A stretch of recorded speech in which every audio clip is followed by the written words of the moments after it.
Hello my friends and welcome back. Thank you very much for being with me again today. When President of Turkey, Erdogan, does not threaten his friends, Greece, then he makes good deals either with the West or with Russia or China.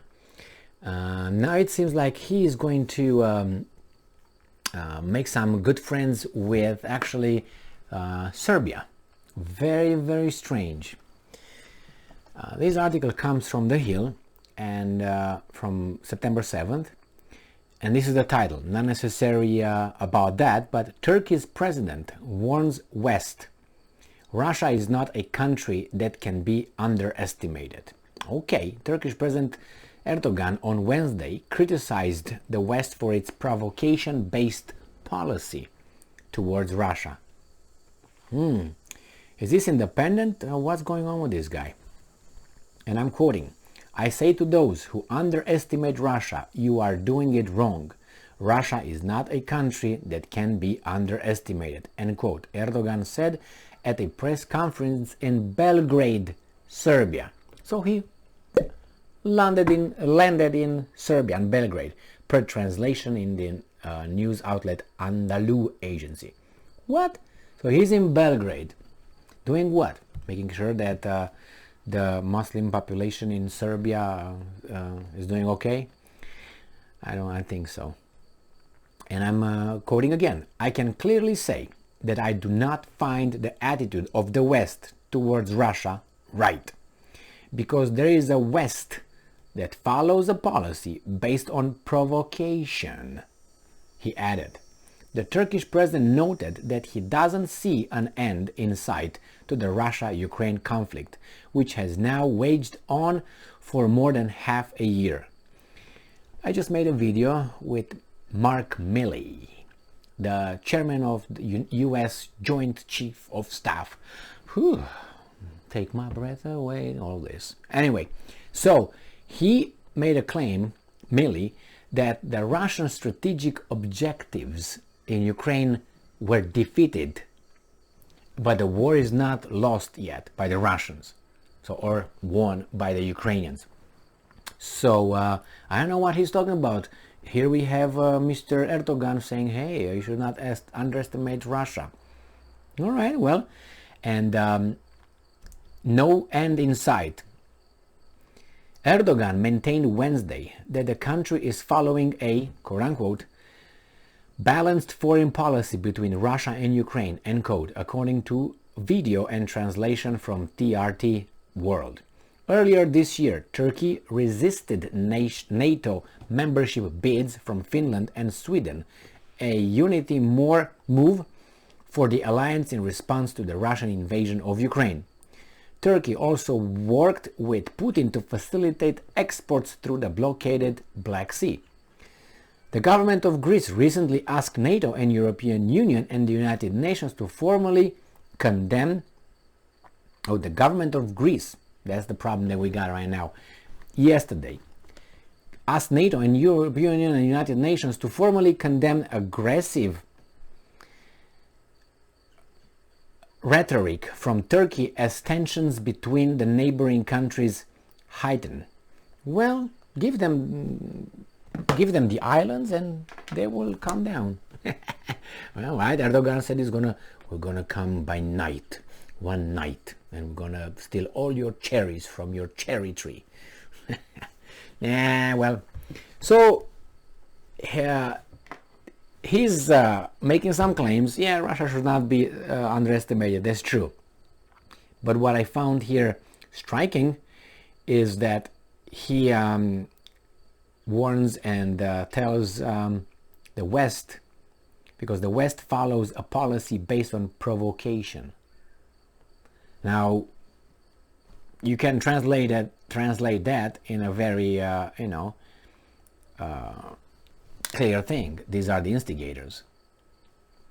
I mean, Erdogan is not an idiot, and the other thing is, I don't know, I will call him again that child from that fairy tale with the emperor's clothes, new clothes. So when the child says, "Hey, but the emperor is naked, has no clothes on," and everybody, all the adults who obviously see that, but the convention is not to see it, because then the child doesn't have those kinds of inhibitions because he's a child. But in this case, Erdogan is not a child. I think he's got balls, big ones, and he uses them. He uses them in everything that he did over there with the, facilitating the Ukrainian, Russian and grain transports, or at least allowing that to be, the blockade lifted. He got S-400s from Russia. He's going to get F-16s from United States, but Greece gets F-35s. It seems like, it's obvious that United States, NATO in this case, which is United States, the other guys are just little fish swimming with a shark. If you watch documentaries on sharks, you see a big shark just swimming slowly, and you got a little fish flying next to him. Now, those are the NATO countries. We are in NATO, we're together. Without the shark, you're nothing. Nothing. Not nothing, but you know what I mean? You lose about 90% of everything, of your quality and so on. So, it seems like European Union, not it seems, I think it's a fact already, it's too obvious. European Union, United States, NATO, all these things, organizations, whatever, entities, they really like Greece, and they don't like Turkey. So I saw the German chancellor going over there, and he said about Turkey to calm down. United States had a problem, I think in 2016, if I remember correctly. These kind of things. I don't know if Erdogan is independent. It's definitely sounds like he's independent. But you can imagine how many people want this guy be gone. I guess all of them, or most of them. And he's still there. And think about this: he just had some, visits. He visited Riyadh, Saudi Arabia. Salman, I think Mohammed bin Salman of Saudi Arabia visited Erdogan, wasn't it that? They gave him a new loan or something, again, together with United Arab Emirates. So Turkey is really playing a global role. It's not, I'm with NATO, but it doesn't mean that I can discuss with Russia or with North Korea or whomever I want. Yeah, I'm, considered, an ally to the Western countries. But no, they do whatever they want. He's doing whatever the same. He's gonna kick Greece in the balls in 3 seconds if they decide. So I think Erdogan is right. Do not underestimate Russia. But Russia, I think, it has a middle problem. It's either weak in conventional terms and strong in nuclear terms. I don't think it has a middle. So right now in Ukraine, what's next for Russia? I mean, if this is all Russia is willing to do or capable of doing without using nuclear weapons, then this is weak, I would say.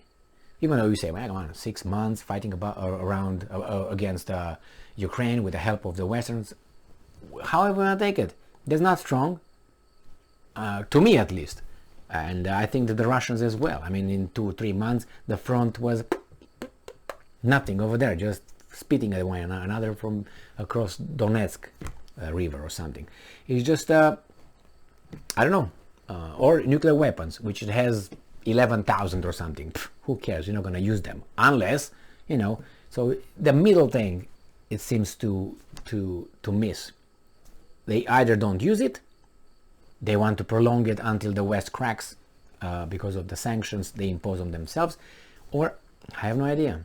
Or they can't do it, and they will just have this for some time until Putin dies and a new Yeltsin comes and bends over and takes his pants down and says, okay, go ahead. Thank you very much for being with me again today. Stay strong, stay smart, look for the truth, and be just.